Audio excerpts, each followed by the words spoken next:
time to present Scott DuPont to bring you another episode of Finance Your Movie with tips and strategies to help you get your money to tell your story.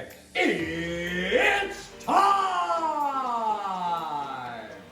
Welcome for another episode of Finance Your Movie. I'm here with Nicole Weaver, entertainment attorney, handles film, television, and music. And she is not afraid to go to court and win. I saw that personally. That was fun. And one of her specialties now is mediation. We might have time to talk about at the end. So welcome, Nicole. Well, thank you very much. I appreciate you having me on.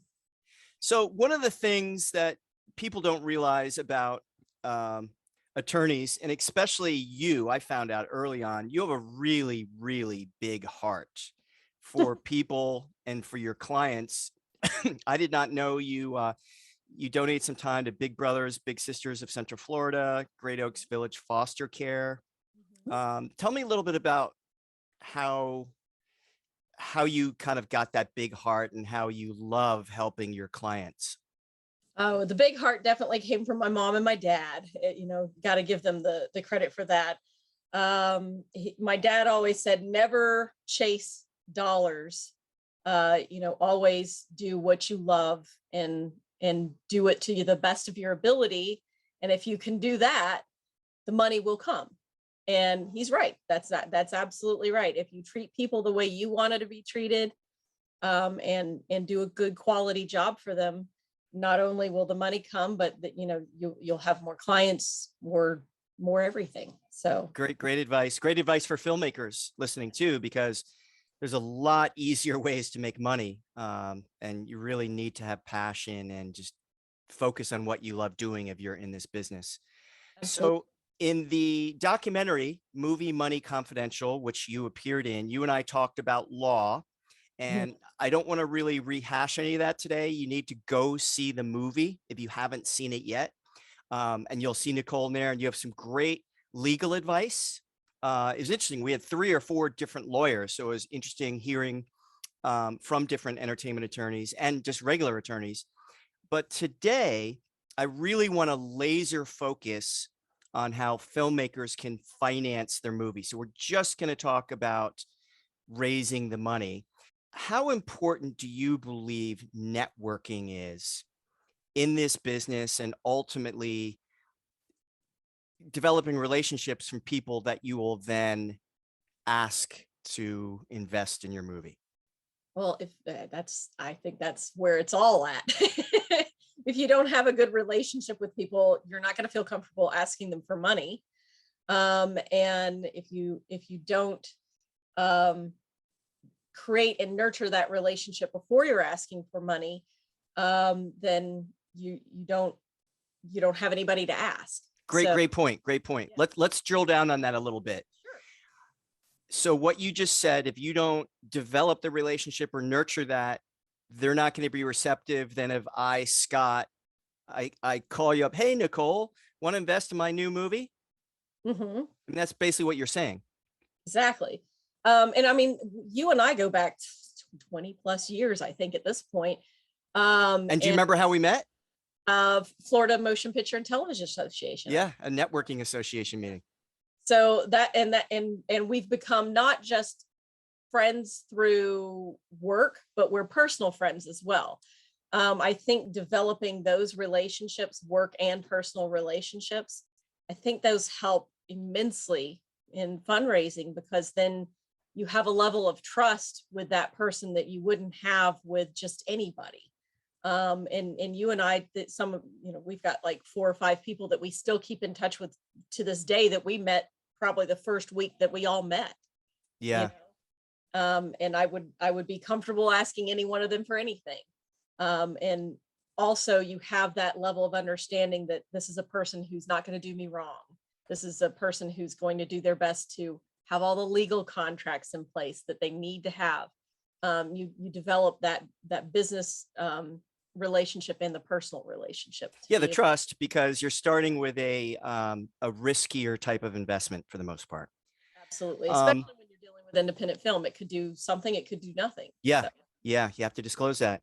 So I want to kind of shift to another aspect about that you might have a good insight into.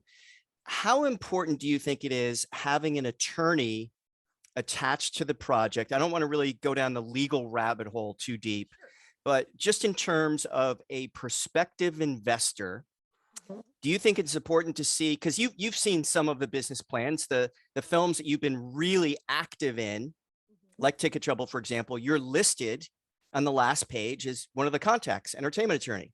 How important do you think that is from a potential investor's point of view, just seeing some sort of legal counsel in the business plan?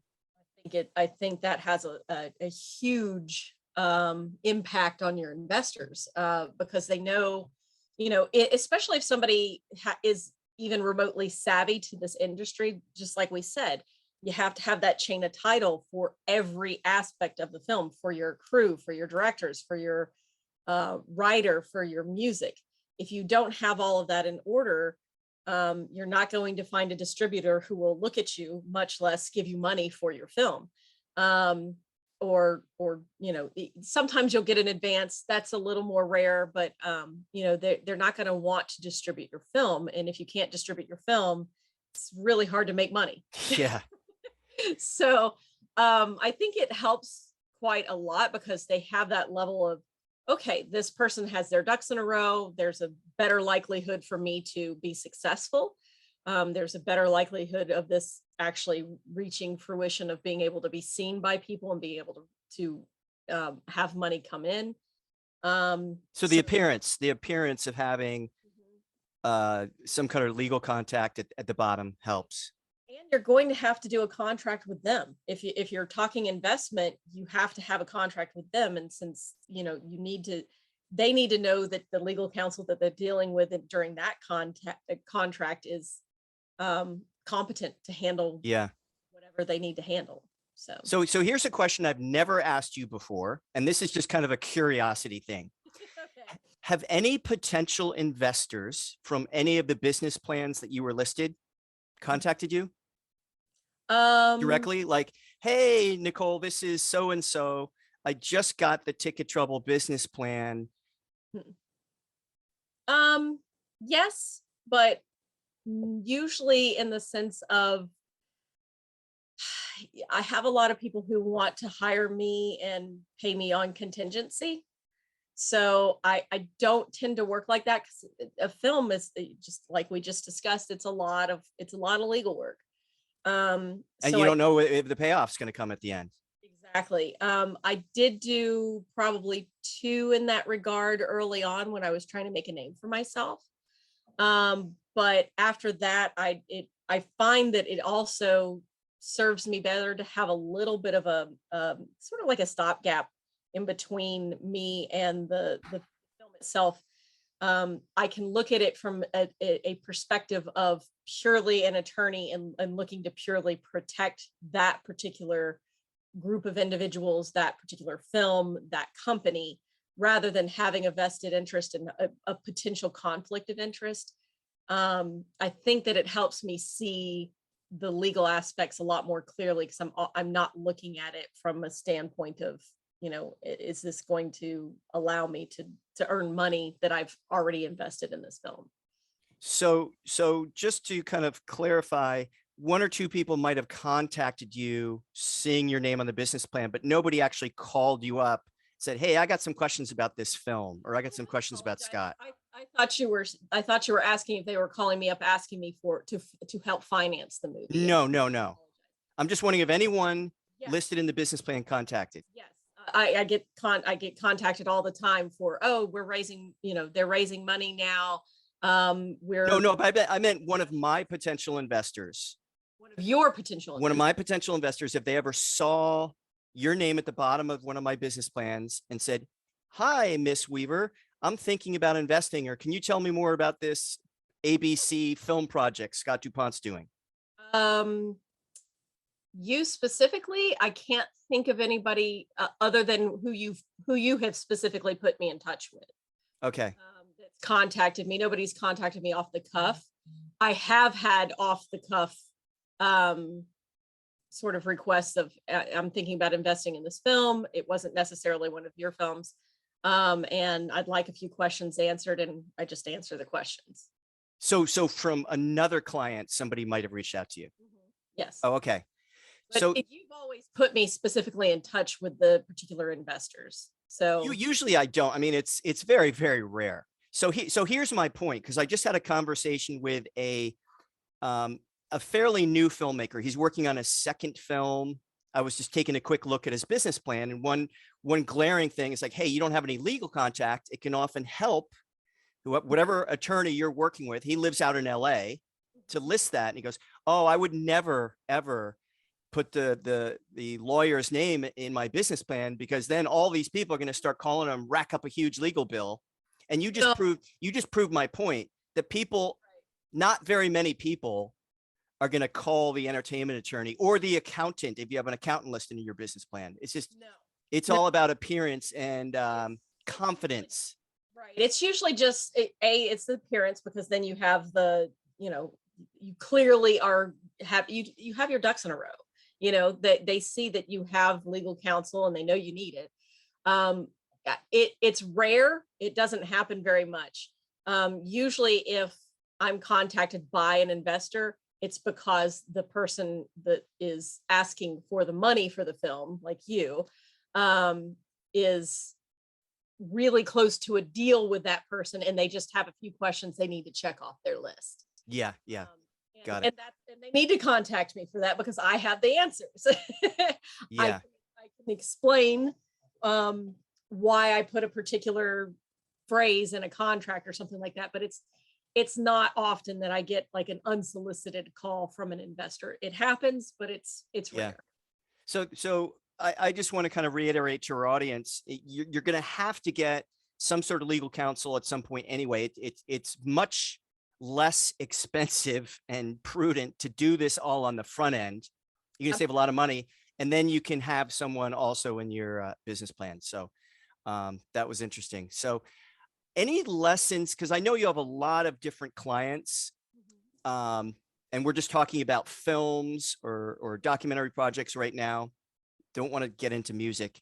Any lessons that you've learned from, because you're kind of like a fly on the wall. You have all these different projects.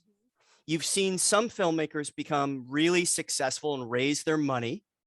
You've seen other people that have struggled and they haven't gotten their money. Right. So any lessons you've learned, and you don't have to name specific clients or the exact budget or whatever, but anything you can share, kind of being a fly on the wall during that fundraising process, what made some of those clients successful?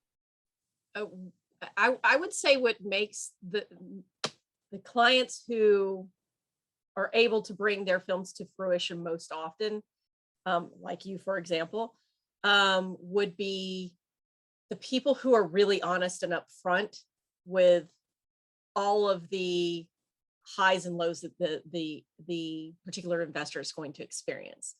And by highs and lows, what I mean is you might have something tricky to film, but that's maybe key to sort of bringing together the elements of your film. If you're honest and upfront with those type of concerns in the beginning, sometimes you have an investor who's very savvy, who can be like, have you tried it this way? This might be a less expensive way to go. And then you have like this good mind meld going on with everybody.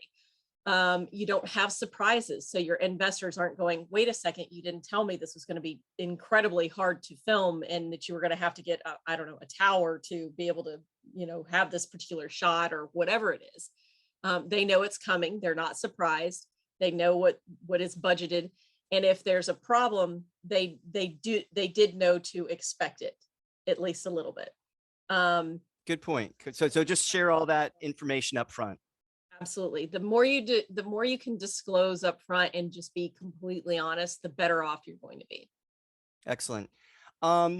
We recently did a film investment panel in Florida a couple weeks ago, and you mentioned some client. I'd like you to kind of retell this so the podcast audience here, because my jaw dropped.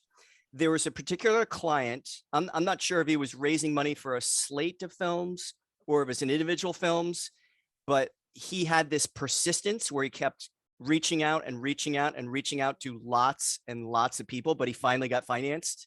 Yes. You got to share that story. Do you remember the number of how many people he contacted? Not specifically, but I want you to tell our audience, because this is a crazy story. And I think this proves how important this is. So he is the most tenacious person I think I've ever met. He asked everybody and their grandmother. The interesting thing is that I think the number was 1,500. Is that, I'm trying to remember because I told you and then I think it was just over 2,000. Oh, that's right. It's 2,600. 2,600. That's exactly what you said. Yes. 2,600 people he contacted. Now this was over obviously a span of years, but it was for an entire slate of films. So 7 Oh, films. wow. Yes. So it's an entire slate of films. And he's had a lot of success with his particular scripts being award-winning scripts. So he was getting a lot of attention from that, which I think is what sort of put him over the hump. Is several of his films won awards. And he was able to sort of get a few ears of people who had the ability to do something like this.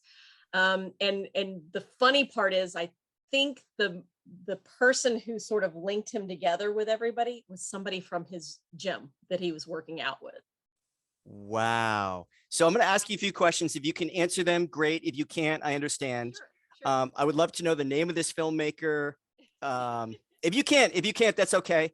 Is he a Florida filmmaker? I'm afraid to disclose that right now because the deal is still in the very beginning stage. Oh, okay. The funding is coming through, but it has not officially. Got it. So I don't want to mess up any potential options that he's got there. But can you share, without naming any of the projects, naming the name, what the budget was for all 7 films? Just curious. Or a budget range? Oh gosh, that in all honesty, I'd have to look it up because they're all very different. One is sort of like a outdoorsy, woodsy comedy.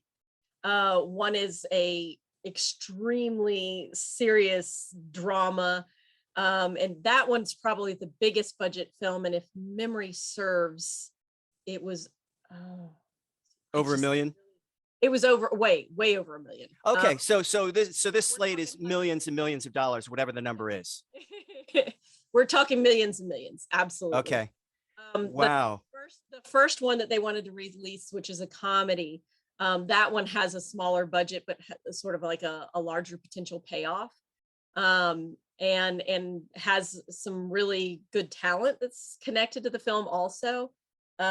So he was able, I think that also helped, was being able to get in touch with some particular talent because he was getting noticed from the awards that he was winning with the screenplays.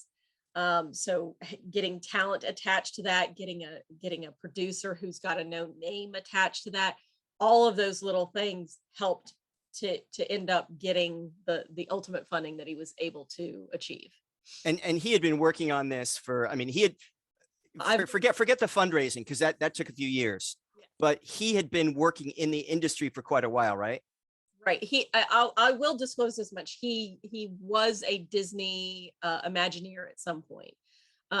So I've known him since 2006. I know when he parted ways with Disney, that he did so on really fantastic terms, but he wanted to sort of start his own business. And like I said, I've known him since 2006 doing various other things. He's not been doing this particular fundraising for that duration of time, but he has been for years and years trying to raise funds for this particular slate of films. Wow. Well, the two things that blow me away about that story, number one, and my jaw dropped on the panel. I wasn't sure if it was a slate or just a single film. Mm-hmm.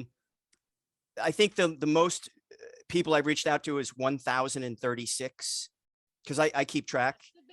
And some, sometimes you got to call more than 100 people or more than 200-300 people.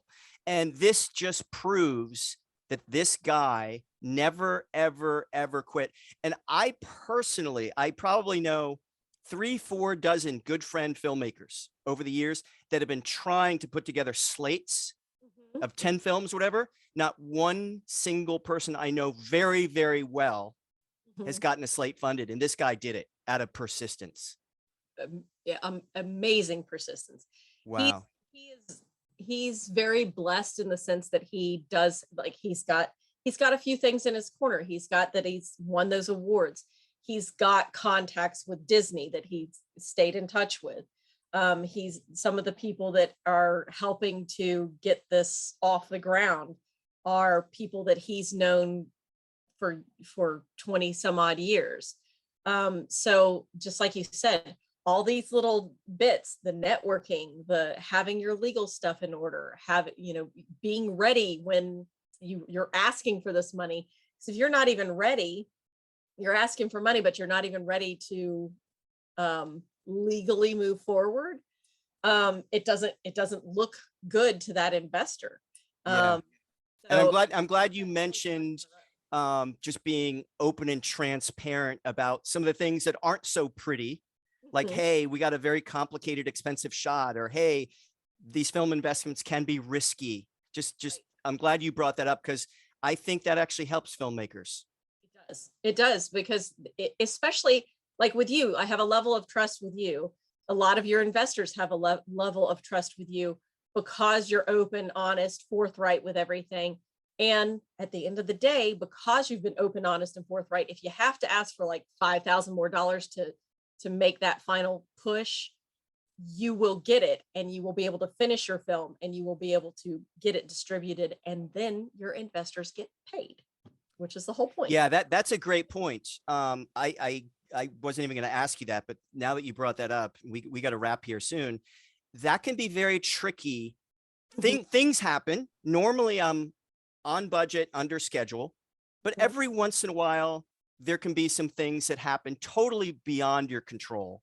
And yeah, it's great to have investors on board where if you need another 5, 10, 20,000 or whatever, you can go back to the investors already on board.